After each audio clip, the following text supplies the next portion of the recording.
شروع کرتا ہوں اللہ پاک کے بابرکت نام سے جو بڑا مہربان اور نہایت رحم فرمانے والا ہے۔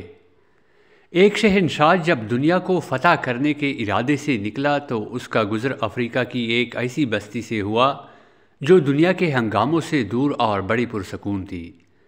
یہاں کے باشندوں نے جنگ کا نام تک نہ سنا تھا اور وہ فاتح اور مفتوح کے معنی سے ناآشنا تھے۔ بستی کے باشندے شہنشاہ کو مہمان کی طرح ساتھ لے کر اپنے سردار کی جھونپڑی میں پہنچے۔ سردار نے اس کا بڑے گرمجوشی سے استقبال کیا اور پلوں سے شہنشاہ کی تواضع کی۔ کچھ دیر میں دو قبائلی فریق مدعی اور مدعی عالیہ کی حیثیت سے اندر داخل ہوئے۔ سردار کی یہ جھونپڑی عدالت کا کام بھی کرتی تھی۔ مدعی نے کہا، میں نے اس شخص سے زمین کا ایک ٹکڑا خریدا تھا۔ ہل چلانے کے دوران اس میں سے خزانہ برآمد ہوا۔ میں نے یہ خزانہ اس شخص کو دینا چاہا لیکن یہ نہیں لیتا ہے۔ میں یہ کہتا ہوں کہ یہ خزانہ میرا نہیں ہے کیونکہ میں نے اس سے صرف زمین خریدی تھی اور اسے صرف زمین کی قیمت ادا کی تھی، خزانے کی نہیں۔ مدعی عالیہ نے جواب میں کہا، میرا ضمیر ابھی زندہ ہے، میں یہ خزانہ اس سے کس طرح لے سکتا ہوں؟ میں نے تو اس کے ہاتھ زمین فروخت کر دی تھی۔ اب اس میں سے جو کچھ بھی برآمد ہو یہ اس کی قسمت ہے اور یہی اس کا مالک ہے۔ میرا اب اس زمین اور اس میں موجود اشیاء سے کوئی تعلق نہیں ہے۔ سردار نے غور کرنے کے بعد مدعی سے دریافت کیا، تمہارا کوئی لڑکا ہے؟ مدعی نے جواب دیا، ہاں ہے۔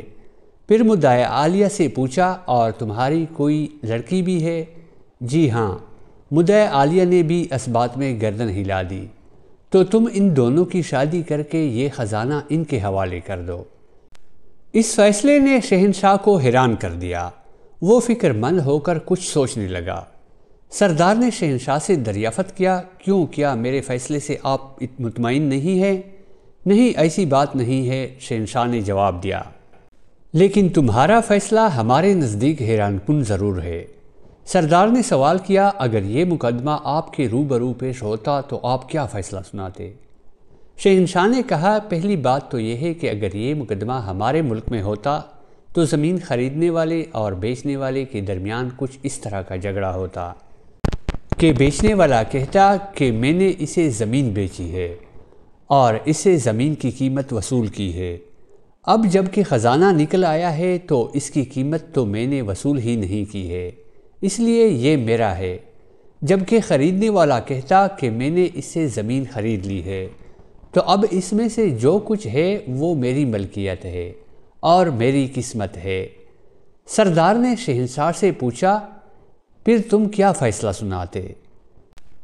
شہنشاہ نے اس کے ذہن میں موجود سوچ کے مطابق فوراً جواب دیا کہ ہم فریقین کو حراست میں لے لیتے اور خزانہ حکومت کی ملکیت قرار دے کر شاہی خزانے میں داخل کر دیا جاتا۔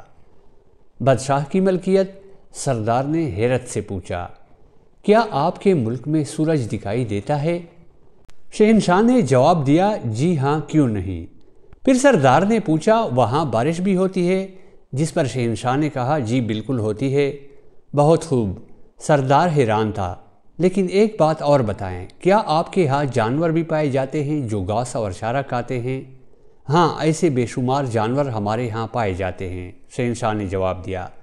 اوہ خوب، میں اب سمجھا۔ سردار نے یوں گردن ہلائی جیسے کوئی مشکل ترین بات اس کی سمجھ میں آ گئی ہو۔ تو اس ناانصافی کی سرزمین میں شاید انہی جانوروں کے طفیل سورج روشنی دے رہا ہے اور بارش کھیتوں کو سراب کر رہی ہے۔ پیارے دوستو، اگر دیکھا جائے تو ہمارا حال بھی کچھ اسی طرح ہے۔ اتنی ظلم اور ناانصافیوں کے باوجود اللہ پاک ہم پر مہربان ہے، تو ذرا سوچیں کہ کیوں؟